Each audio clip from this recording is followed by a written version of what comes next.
జై శ్రీమన్నారాయణ. అందరికీ నమస్కారం. ఈరోజు మన వీడియోలో విష్ణు సహస్రనామంలోని 37వ శ్లోకం యొక్క పూర్తి వివరణ తెలుసుకుందాము. అశోకస్తారణస్తారః సూరః సౌరిర్జనేశ్వరః అనుకూలస్య తావర్తః పద్మీ పద్మనిభేక్షణః. అశోకః నిత్యానందుడైన పరమేశ్వరుడు సుఖదుఖములకు అతీతుడు. తనను ఆశ్రయించిన భక్తుల మనస్సులనందు కలగు సకల శోకములను కూడా హరించి వేసేవాడు శ్రీమన్నారాయణుడు. ఆ శోకము అంటే మరి కష్టం, ఈ బాధ, ఇలాంటి బాధలన్నిటినీ కూడా అశోక మరి హరించేవాడు శ్రీమన్నారాయణుడు.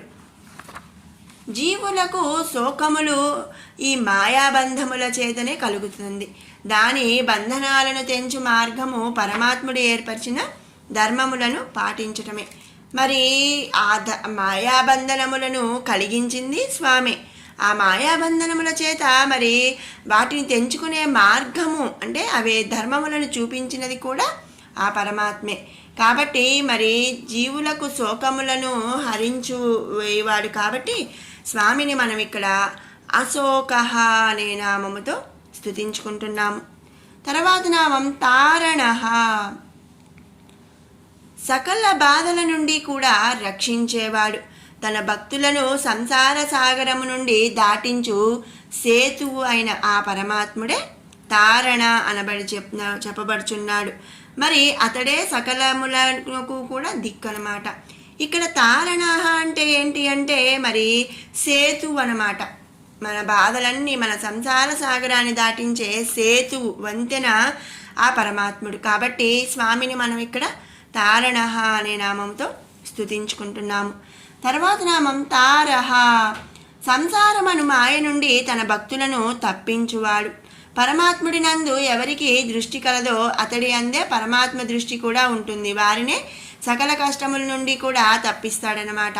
మరి ముందు మనం చెప్పుకున్నాము ఏంటి అంటే మనకి ఏ కోరిక కోరినా తీరుస్తాడు. అది ఎప్పుడు మనకు ఆ కోరికను మరి ప్రసాదించడం అంటే మనం ఆ కోరికను మనం అది తీసుకోగలిగే అర్హత మనకి ఉన్నప్పుడు ఆ స్వామి మన కోరికలు అనేవి తీరుస్తాడు. ఆ అర్హత ఎలా వస్తుందండి?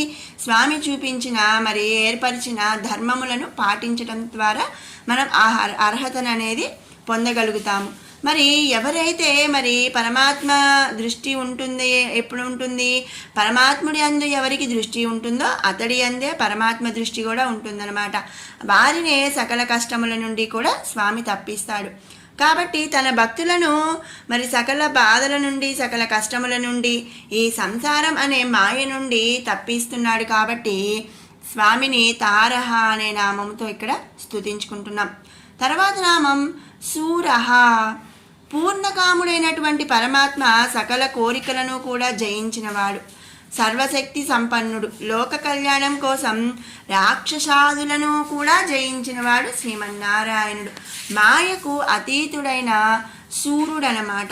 మరి మనం చెప్పుకుంటాం సూర్యుడు, వీరుడు, ధీరుడు అని చెప్పి చెప్తూ ఉంటాము. శూరః అంటే ఏంటి అంటే ఎవరినైనా సరే జయించగలిగిన మరి బలం కలిగిన వాడనమాట. మరి పూర్ణకాముడైనటువంటి మరి ఆ పరమాత్మ మాయకు అతీతుడైన సూర్యుడు కాబట్టి ఇక్కడ మనం శూరః అనే నామముతో స్తుతించుకుంటున్నాం. తర్వాత నామం సౌరిహి. సూరసేనుని వంశమునందు వసుదేవుని పుత్రునిగా అవతరించి తన మహిమల చేత లోక కళ్యాణం జరిపించిన ఆ శ్రీకృష్ణ పరమాత్మ స్వరూపుడే సౌరిహి అని చెప్పి ఇక్కడ స్వామిని సౌరిహి అనే నామముతో స్తుతించుకుంటున్నాం. తర్వాత నామం జనేశ్వరః. జన ఈశ్వరః. ధనము, ఐశ్వర్యము, తేజస్సు, సకల గుణములు కలిగినటువంటి ఆ పరమేశ్వరుడే సకల జనులకు కూడా ఈశ్వరుడు అంటే ప్రభువు అన్నమాట. జన ఈశ్వరః మరి సకల జనులకు ఈశ్వరుడు, ప్రభువు. కాబట్టి ఆ స్వామిని మనం ఇక్కడ జనేశ్వరః అనే నామముతో స్తుతించుకుంటున్నాం.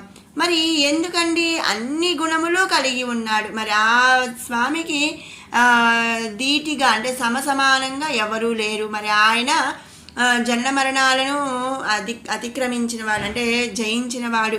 అలాగే మరి ఎలాంటి రూపము లేదు, అందరినీ కూడా అంత సకల సృష్టిని కూడా అంతర్యామిగా ఉండి నడిపిస్తున్నవాడు.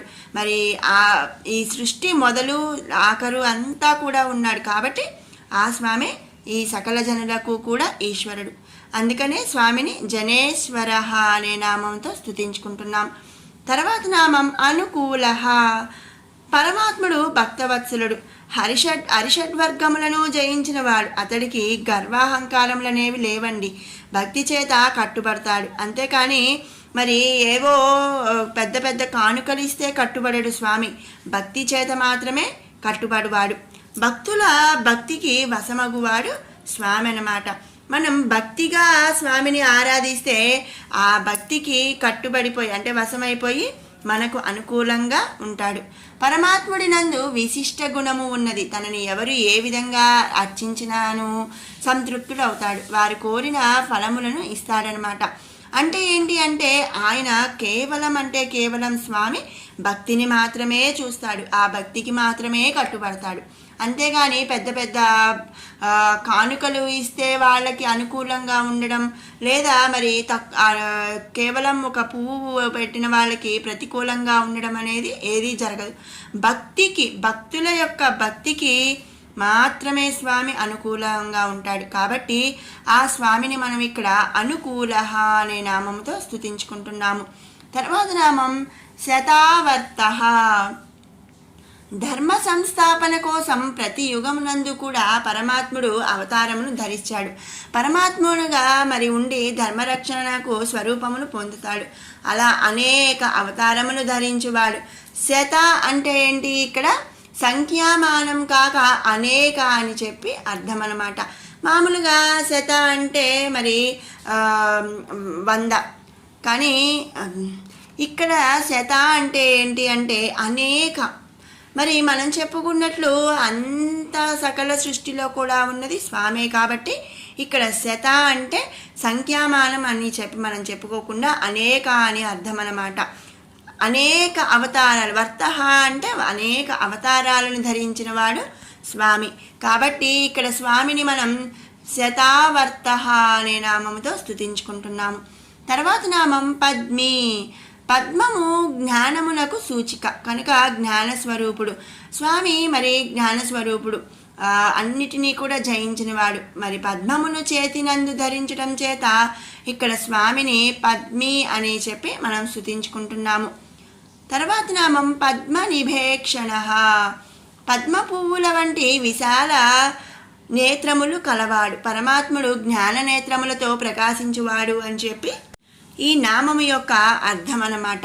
కనుక మరి జ్ఞాననేత్రములతో ప్రకాశిస్తున్న స్వామి కాబట్టి మనం ఇక్కడ శ్రీమన్నారాయణుడిని పద్మనిభేక్షణ అనే నామముతో స్తుతించుకుంటున్నాము. ఇదండి 37వ శ్లోకంలోని నామాల యొక్క పూర్తి వివరణ. ఇప్పుడు 31 నుంచి 40వ శ్లోకం వరకు కూడా ఒక్కసారి పారాయణ చేసుకుందాం. అమృతాంశోద్భవో భాను శశబిందుః సురేశ్వరః ఔషధం జగతః సేతుః సత్యధర్మపరాక్రమః భూతభవ్యభవన్నాథః పవనః పావనో నలః కామః కామకృత్కాంతః కామః కామప్రదః ప్రభుః యుగాదికృద్యుగావర్తో నైకమాయో మహాశనః అదృశ్యో వ్యక్తరూపశ్చ సహస్రజిత్ అనంతజిత్ ఇష్టో విశిష్టః శిష్టేష్టః శిఖండీ నహుషో వృషః క్రోధః క్రోధకృత్కర్త విశ్వబాహుర్మహీధరః అచ్యుతః ప్రథితः ప్రాణः ప్రాణదో వాసవానుజः అపాం నిధిరధిష్టాన అప్రమత్తః ప్రతిష్ఠతః స్కందః స్కందధరో ధుర్యో వరదో వాయువాహనః వాసుదేవో బృహద్భాను రాధిదేవః పురందరః अशोकस्तारणस्तारः सूरः सौरिर्जनेश्वरः अनुकूलः शतावर्तः पद्मी पद्मनिभेक्षणः पद्मनाभोरविन्दाक्षः पद्मगर्भः शरीरभृत् महर्तिः बुद्धो वृद्धात्मा महाक्षो गरुडध्वजः अतुलः शरभो भीमः समयज्ञो हविर्हरिः सर्वलक्षणलक्षण्यो लक्ष्मीवान् समितिञ्जयः विक्षरो रोहितो मार्गो हेतुर्धामोदरः सहः महीधरो महाभागो वेगवानमिताशनः। ॐ श्री परब्रह्मणे नमः।